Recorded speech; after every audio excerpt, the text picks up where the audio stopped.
75. Have you been Umrah before? No? I haven't got enough of teeth, no. Maybe this will be the start.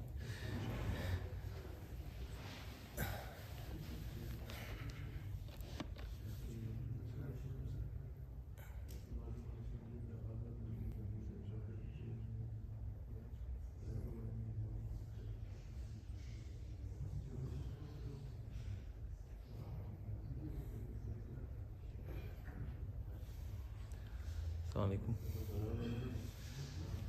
We think of things anything new starting on Hajj, Umrah? Just sit go inshallah. Alright.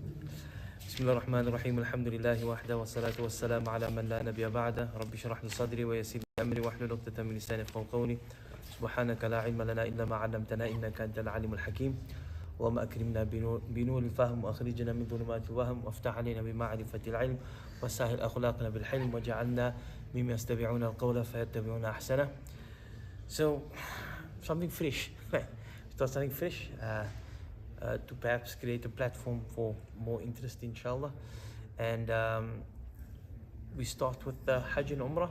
We're thinking of either doing Hajj and Umrah or inheritance, but we'll go for Hajj and Umrah for now. I'm going through a different al-Fiqh al-Islam wa adillatuha wa adillatuhu.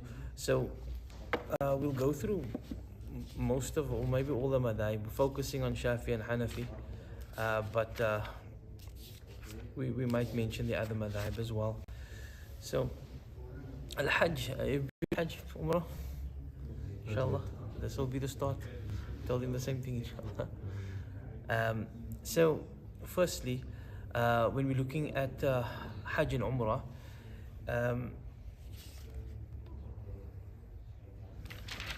we need a definition firstly, right? So imagine you're listening to Hajj and Umrah for the first time and you want to know what is Hajj and what is Umrah. We've got an idea of what it is already, but some fiqh definition. So firstly, Al-Hajju لغة القصد مطلقا وعن الخليل الحج كثرة القصد إلى من تعظمه. So this is the one we're looking at, قصد الكعبة. It's to go to the Kaaba. That is what Hajj is. It's going to the Kaaba to fulfill specific actions. That's what Hajj is. It's intending to go to the Kaaba to fulfill specific actions. Or you can say it's visiting a particular place, which will be Makkah al-Mukarramah and specifically the Kaaba, and the various places that you need to be in Hajj. Assalamu alaikum warahmatullah. No, you all? Alhamdulillah, how's things? Alhamdulillah.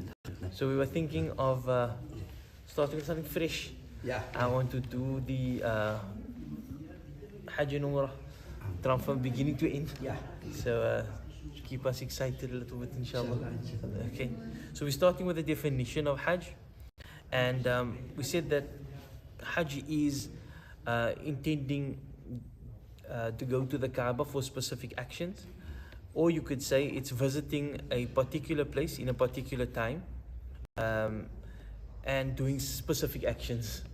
What we mean by that is visiting a particular place. These are places that are specific, like the Kaaba, like Mina, like Arafah, in a particular time. The time of Hajj is, when Hajj is, when can you perform Hajj? And what does that actually mean? When can you perform Hajj? What are the months of Hajj? Shawwal is one. And then? Yeah. Shawwal, yes, and then Dhul Qa'dah. And then the first 10 days of the Hijjah. What that actually means is you can only put on your ihram for Hajj in those 2 months and 10 days. That's what it actually means. But in today's time, you're not going to perform, or you're not going to be putting on your ihram long before the time, because you're in Makkah. You go from the hotel over there, and usually it's just going to be a day before the time, or on the same day. But that's just the whole idea. If it comes to that, at least we know Shawwal, Dhul Qa'dah and Dhul Hijjah, these are the months designated for Hajj. So when we're speaking about visiting specific places, so we mentioned that it's like the Kaaba and Mina and Muzdalifah and Arafah. and the times, like the times of Hajj, and also you need to be at particular places in a particular time in Hajj as well, like Arafah, it's the 9th day. So there's designated times to do particular actions, specific actions like the tawaf. Assalamu alaikum, right? What you doing there? Hajj. Oh, the Hajj. Yeah. So so the actions are specific to Hajj and Umrah. Obviously the tawaf, it cannot be done anywhere but beside the Kaaba, sa'i, and then like belting. You saw the people belting, right? That's specific to a particular place, particular time as well.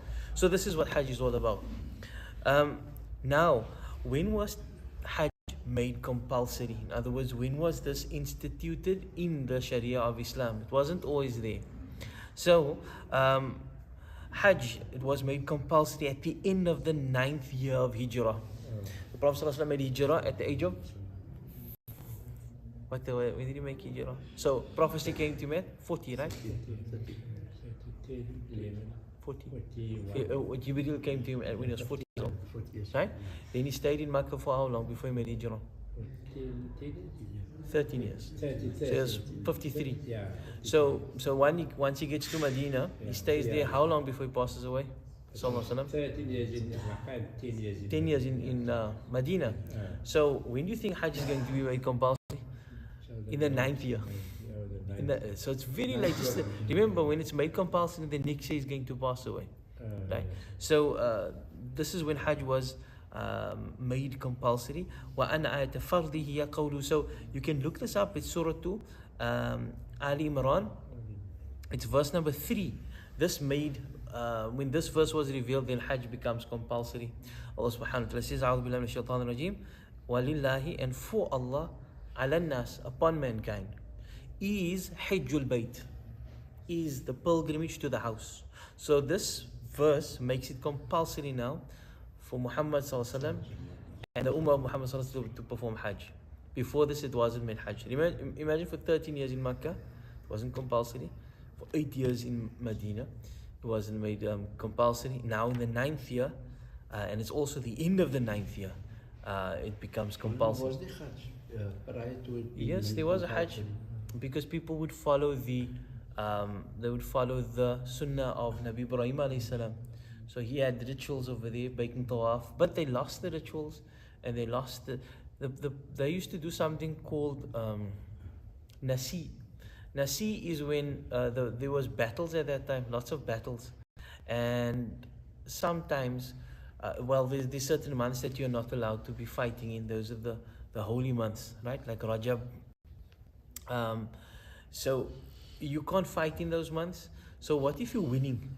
Like if you're winning a battle, and now you almost, the one more day, then you're going to win. But now the holy months has settled in. So this was a problem. So what they would do is they would announce that they're going to move the months a bit. So they're not going to keep the 1st of Rajab today. They will keep it in 3 days' time. So they had their own calendars going, each clan.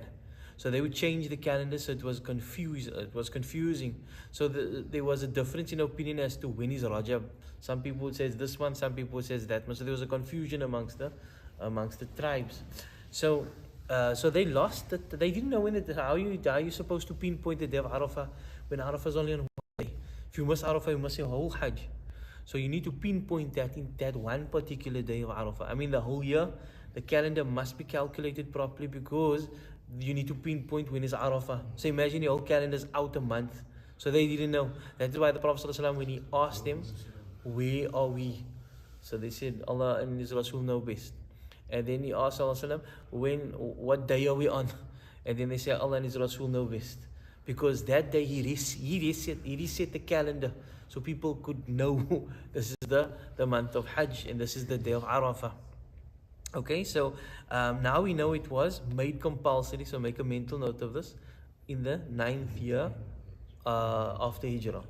Okay, نزلت عام الوفود أواخر السنة التسع وهو رأي أكثر العلماء. So most of the ulama are of the opinion that it was not way in the 9th year, very late, near to the end. So the Prophet ﷺ, why he would never delay the Hajj once it was made compulsory upon him. So he only, once it was made compulsory upon him, he only made one Hajj. So this wasn't in the 9th year, it was in the 10th year. So now, why did the Prophet ﷺ delay then? If it was made in the 9th year, why didn't he perform Hajj in the 9th year? And this is because it was revealed, when it was revealed, there wasn't enough time to perform the Hajj. It was revealed, and there wasn't enough time to fulfill the ritual of Hajj. So we had to wait until the next opportunity presented, or maybe the first opportunity to present itself, which was the following year. So the Prophet ﷺ only made one Hajj. Remember, on that one Hajj, he says, I don't know if I'm going to see you next year. I don't know if I'll be here next year, right? Because he knew that he won't be there to see them in the 11th year. So he only performed Hajj in the 10th year, and that was the only Hajj the Prophet ﷺ performed. فَكَانَ حَجُّهُ بَعْدَ الْهِجْرَةِ حَجَّةٌ وَاحِدَةٌ. So now we know that the Prophet ﷺ made how many pilgrimages? How much Hajj did he perform? Only one. And in what year? The 10th year. And when it was made compulsory? In the 9th year, right? So remember Surah Al Imran, if verse 3, to see the, where it was made, verse 98, where it was made compulsory. Now, we're going to discuss Hajj and Umrah together. So that's Hajj. As for Umrah, okay, what does Umrah mean? So we know that Hajj is very specific in terms of specific times, and there's a lot of things involved in terms of Hajj. There's a lot of sometimes misunderstandings with regards to Hajj as well. So let's look at Umrah. Umrah is to visit the Kaaba for specific rituals like Tawaf and Sa'i. So it's very easy, visiting the Kaaba for specific rituals. So it's very similar to Hajj, but Hajj has different rituals. Okay, the Hanafi and the Shafi'iyya have a difference of opinion as to whether Umrah is compulsory or not. The Shafi'i have their proof and the Hanafi have their proof. So firstly, what is the position of Hajj and Umrah in Islam, and what is the wisdom? When we say what is the position of it, we want to know what is the significance. So Hajj, it is the fifth pillar, right? The word rukn, it's translated as a pillar, but it's something where it's like a foundation, and this foundation has to be there. Every part and component of this foundation is a pillar, has to be there. So it's called a rukn, the plural is arkan. So Hajj is the fifth arkan in Islam. فَرَضَهُ اللَّهُ تَعَالَى عَلَى الْمُسْتَطِيعِ. It's only compulsory upon the one that is mustati'. Mustati' is he's able. We'll discuss what is able. Are we able to go now? The answer is yes. Like we can literally start walking. But that doesn't mean we are able. There's a couple of things we need to have, in terms of finance, in terms of health, etc. And the path must be safe to do so. So if you are able, you have those which we will discuss, and you are able, you have to perform Hajj. Which means if you die and you had an opportunity to perform Hajj, then you have a problem in front of Allah subhanahu wa ta'ala, because He gave you your health, He gave you the wealth, and He made you able, but you didn't perform Hajj. As for Umrah, Umrah is also compulsory, right? وَالْعُمْرَةُ مِثْلُهُ, it's also takes the position as strong as Hajj, like a rukn. There's a difference of opinion over here. We'll look at this now. فهما أصلان عند الشافعية والحنابلة لقوله تعالى. So we say Hajj and Umrah. We say Umrah is the same as Hajj. When we say the Shafi'iyya say Umrah shares the same significance as Hajj. It's alongside as Hajj. So if we're saying Hajj is a pillar of Islam, we're also going to say Umrah it shares that same significance. It's as strong. But this is not the opinion of the Hanafiya. This is only the opinion of the Shafi'iyya, and who stands with them is the Hanabila, right? There are two madhahib, the Shafi'iyya and the Hanabila. What is the proof? Because Allah subhanahu wa ta'ala says, وَأَتِمُّ الْحَجَّ. Allah says, complete the Hajj. Atimul Hajj means perform the Hajj. Perform the Hajj. And the Umrah. So because Allah subhanahu wa ta'ala says, and the Umrah, so because Allah says, and the Umrah, Umrah, so whatever happens to Hajj must happen to Umrah. So Allah is saying, perform the Hajj. Then Allah doesn't stop this, which means and perform the Umrah. So whatever Hajj however Hajj is significant, Umrah is also the same, shares the same significance. So that's one of the many proofs cited by the Shafi'iyya and the Hanabila. Only take note of the Shafi'i because we're just looking at the Shafi'i and the Hanafiya at the moment. وَيَا سُنَّةٌ عِنْدَ الْمَالِكِيَّةِ وَالْحَنَفِيَّةِ. According to the Hanafiya and the other madhab, Malikiya. Hanafiya and Malikiya, both is this on the side of the world also, right? Malikiya is just down the road as well. According to the Malikiya and the Hanafiya, it is sunnah, not compulsory. According to the Shafi'iyya and the Hanabila, yeah, they say it's compulsory. But the Hanafiya with the Malikiya, they say nope, it is sunnah. كما سأبين, but we'll look at the proofs a bit later on. وقد اعتمر النبي صلى الله عليه وسلم أربع. How much Umrahs did the Prophet ﷺ perform? We're looking at Umrah now. So Hajj is only one. And how much Umrahs? There's 4 Umrahs. Okay? All of these Umrahs of the Prophet ﷺ, all 4, were كلهن في ذي القعدة إلا التي مع حجه. Now remember, Hajj includes in Umrah as well. It can include Umrah, right? So he performed 4 Umrahs, and one of them was with the Hajj as well. Okay? Al-Ula was in Hudaybiyah in the 6th year. Remember the 6th year, the Prophet ﷺ was in Medina and he wanted to go to Makkah, and they all put on their ihram and they were all on their way to Makkah. And then this whole thing of Hudaybiyah occurred. The Prophet ﷺ had to turn back. So even though they didn't get to go to Makkah, it was still regarded as an Umrah. Even just because innamal a'malu binniyat, your actions are judged according to your intentions, and they all went out to Umrah, so that is regarded as an Umrah. Yes. So the first one is in the 6th year. But that's not like they didn't get to make tawaf and they didn't get to perform the sa'i, right? And the second one, Wathaniya, is the next year, is in the 7th year. And this they call the Umrah of Qada. Qada means to pay in. Now this last year, the 6th year, the mushrikeen, the polytheists, stopped us from entering Makkah. So the 7th year, now we're going to perform, because they said we can perform for 10 years after that. Remember, one of the agreements of the treaty of Hudaybiyah was they told the Prophet ﷺ, the 6th year, and the 6th year they told him, you can't enter this year. Tell all your companions to go back, and you can go back as well. You're not allowed to enter Makkah, we won't allow it, not in this. So of the treaty that they needed to sign is that you can't enter now, but you can enter from next year. So the Prophet ﷺ, when he signed the treaties, the 7th year he came, and that was called the Umrah of Qada, meaning we're going to pay in the fact that we couldn't go last year, right? So that's called the Umrah Qada. So that's the second one. Well, the third one was in the 8th year. So it's consecutive. 6th year, 7th year. In the 8th year, and this was when the Prophet ﷺ took over Makkah as well. This was the Fath of Makkah. When he came into Fath of Makkah, the strangest thing is when the Prophet ﷺ, in the 6th year, when they turned him away, that was actually the start of success.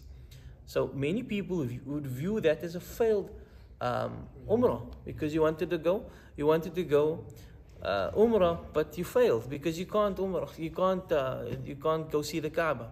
So many people view that as a failure, but that was actually the start of success, because in only 2 years later, the Prophet ﷺ would take over Makkah, Fath of Makkah, right?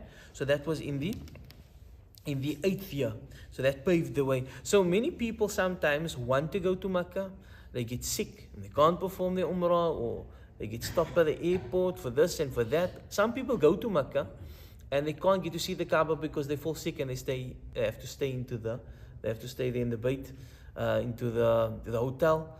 They don't, and they might feel that they failed, but understand it's not a failure in Allah's eyes. It's the effort that takes a lot of sacrifice to go perform Hajj and Umrah. So the last one, Rabi'atu, was with his Hajj, and that was in the 10th year. The last one with his Hajj in the 10th year. So that is 4. وَكَانَ حُرَامُهَا فِي ذِي الْقَعْدَةِ وَأَعْمَالُهَا فِي ذِي الْحِجَّةِ. So the Prophet ﷺ in that time, he put on his ihram in the Dhul Qa'dah, which is the month before Hajj, and then obviously he performed the Hajj in the Dhul Hijjah, right? So This shows you can put on your ihram for Hajj in that particular month. قال القاضي حسين من الشافعية. So according to the Shafi'iyya, Qadi Hussein, he says Hajj is the best of actions, the best types of worship. This is according to the Shafi'iyya. There's going to be a difference of opinion. It's interesting to know this. So what is the best to them? It is Hajj. It's the best form of worship because it contains actions of worship that is with your wealth and your body. So you get like wealth, acts of worship that is pertaining to your wealth, like zakah and sadaqah. And then you get actions of the body alone, which is like salah, fasting and that type of a thing. But Hajj has all of these things in, both the body and wealth. وقال الحليمي الحج, it has all the types of ibadah. So whoever performs Hajj is as if he fasted, because there is some fast that is when you do there's some penalties we will look at where you can fast. There's alternative. If you can't do one thing, you can fast. So it's as if it has fasting. There's i'tikaf. Also, i'tikaf is when you're staying in the masjid. By the way, when you come into the masjid, you want to make your reward more. You must intend to make i'tikaf at any particular time. But there's the actions of i'tikaf because you're in the masjid in Makkah. You're giving zakah because you have to pay. You have to pay a penalty. You have to pay to go Hajj as well. And then also there's actions like waiting for salah from one salah to the next, which is called ribat. Ribat is when you wait from one waqt to the next waqt. It's a ribat. It's something that we need to do now and then. Wait from Dhuhr till Asr, wait from Maghrib till Isha. It's a good ribat. Ribat means to tie. So you're tying the one waqt to the next waqt. So if you stay from Maghrib till Isha, you're tying Maghrib till Isha. It's like you're tying that together. Preferably in the mosque. Yeah, in the mosque. No, in the mosque. You have to be in the mosque. The place of the musalla. Yeah. But so every time you come in, you always niyat now to nakal itikaf later, na? Yes. So like we staying now from here. Yeah. Then that. What is it? ما دمت ما دمت في المسجد. Yeah, nice. So لأن الصلاة. So here's a difference of opinion. وصلاة اعتكاف ونحن في أصلاب الآباء. So there's something interesting. Let's note that it's as if Hajj was a calling from when we were in the wombs of our mothers, and that calling is always there. The calling is always calling us, but there comes one particular time in our life and like, whoa, I need to go perform Hajj. I need to perform it now. So I don't have money. It doesn't matter. I need to go. I need to make a way. Where's the money coming from? You say, look, I don't care. I just want to put my name on the list, or let me go speak to someone, let me sit in a Hajj class or Umrah class. I just need to get some stuff moving. Once we make the effort, you find Allah subhanahu wa ta'ala, He puts certain things in place. Once we don't make the effort, then the things don't, Allah doesn't change the condition of a person until they change the condition of themselves. And you'll find this in Hajj and Umrah when people start they say, just make your intention, just make your intention. But what they mean is they're changing. They say, okay, I'm changing my mindset. If Allah wants me to go, I can get there. But I need to do my part at least. I can't make it to 120,000 rand, which is like a ridiculous amount for now. But I can make it to 2,000 rand. That's all I can do. Allah says, okay, that's all I need you to do. I'll sort out the rest. But as long as you don't have the mindset of changing, it's not going to happen. والراجح عند الشافعية والحنابلة أن الصلاة أفضل منه. But that which I told you, that the Hajj is the best, right? Is also from the opinions of the Hanafiya. But the Shafi'iyya says no. Some of the Shafi'iyya says no. The best type of ibadah is that Salah is the best, because Salah is the pillar of Deen. So, Imadud Deen. Look, some angles that Salah could be better than Hajj is that Salah is performed every day. It's the connection of Allah subhanahu wa ta'ala every single day. So what's going to define you as a person is your Salah. Because that tells you. So Hajj is, obviously there's some great ulama say it's the best type of ibadah, but it's happening once in a lifetime. So it might happen when you're 60, but what's happening till you for that 59 years, are you connecting? So therefore they say, some say that ibadah is the best type of ibadah is as-salah. وَهَلِ الْحَجُّ أَفْضَلُ مِنَ الْجِهَادِ. Here's an interesting conversation or a dispute. This is nice to just go over, just to get into the raw fiqh. Sometimes it's just like what is better, jihad or hajj? Because there's hadith indicating to both. Right? So there's a differences amongst the scholars as to what is better. So sometimes the best is jihad. You find there's some evidence saying that jihad is better than hajj. Sometimes iman is the best. Sometimes salah. Hajj is also a form of jihad. Yeah, but only for females. Eh? For females, that's the jihad is the hajj and umrah. So sometimes a hadith indicate to that iman is the best type of ibadah. Sometimes salah is the best type of ibadah, and sometimes other than that. Here's some hadith just to get you understood, just get you thinking. There's a hadith from Abu Hurairah. You know Abu Hurairah's name? What was his name? Abdul Rahman is correct. Ibn Sakhr. Ibn Sakhr, Abdul Rahman ibn Sakhr. Yeah. Father of the cat, yeah. Nice. So Abu Hurairah, he narrates the following hadith. The Prophet ﷺ was asked, which action is best? He said, Iman in Allah. So this is Iman in Allah and His Messenger. Then he was asked, what comes after Iman? Then he says, Jihad. Then he was asked, what comes after that? Then he says, Al-Hajj, Al-Mabrur. So it's first Iman, and then Jihad, and then Hajj. That's in one hadith, right? From that is also a hadith narrated by most of the books except Abu Dawud, that Umrah, where the Prophet ﷺ says, Al-Umrah ila al-Hajj. An Umrah to an Umrah. If you perform Umrah, then you perform another Umrah. It's in 3 months' time, whatever. You perform an Umrah, then whatever is between that time, all your sins are wiped away. So this is an encouragement to perform Umrah as much as you can. If you're young, make an intention to go. Don't just say inshallah, inshallah. Like really find out by the operators, okay, how to go, what can we do, how can we make a plan.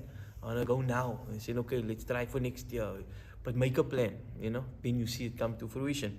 So one Umrah to the next Umrah wipes away all the sins. But then the Prophet ﷺ says in the same hadith, and a Hajj that is Mabrur. Right? We'll discuss what is Mabrur now. There's no reward for it except Jannah. So this seems is now the pinnacle.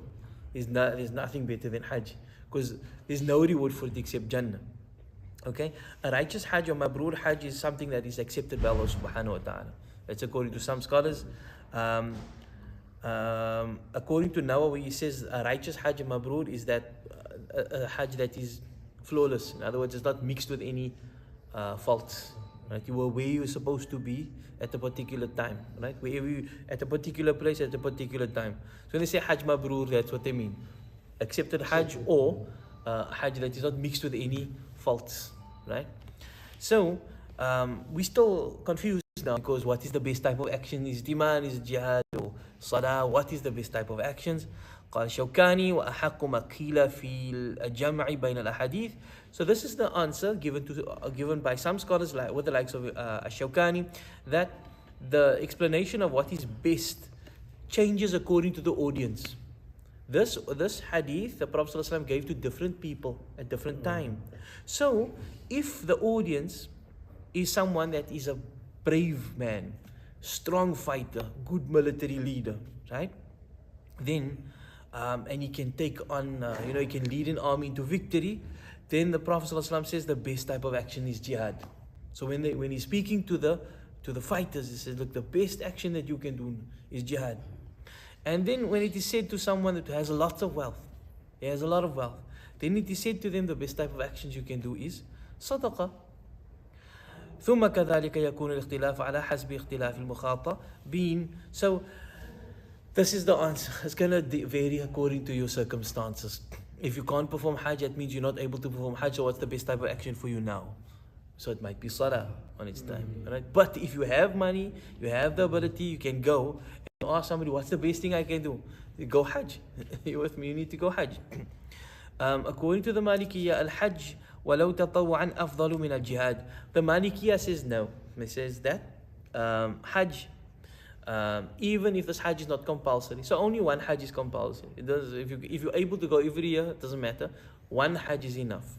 Right? One Hajj is enough, and then you don't have to perform Hajj for the rest of you. So that if you do get to perform Hajj again and again, so the Malikiya says even that Hajj that is extra, that is better than jihad. Okay, so they say no, Hajj is right on top over there, right?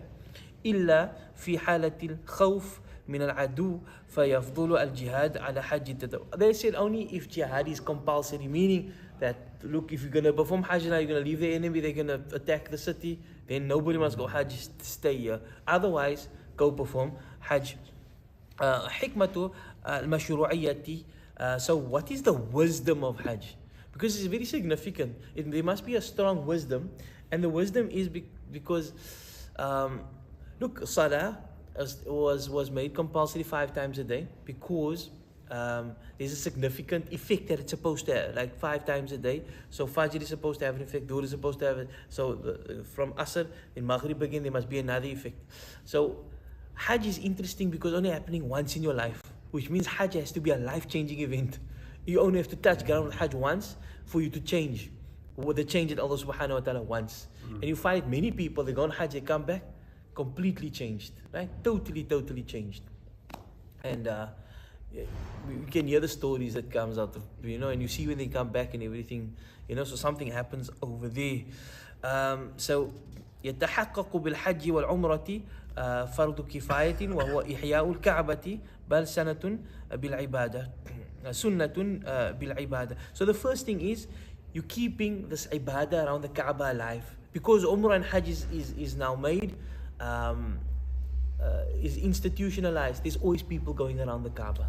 If that wasn't so, then you wouldn't be seeing that all the time. Okay, that's why Umrah is also allowed right through the year. وتمتاز العمرة عن الحج بإمكانها في كل أيام العام.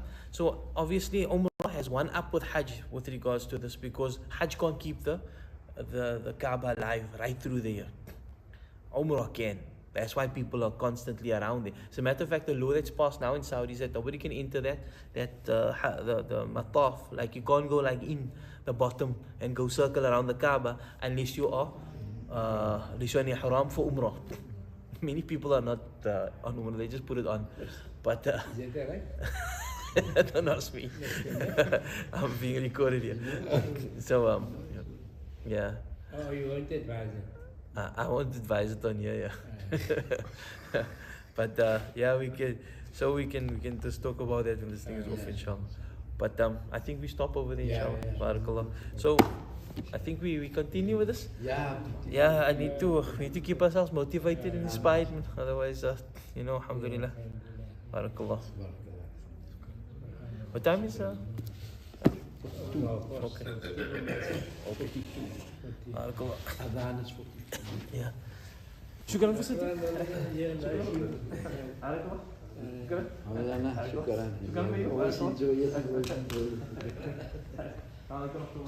The other wife is looking forward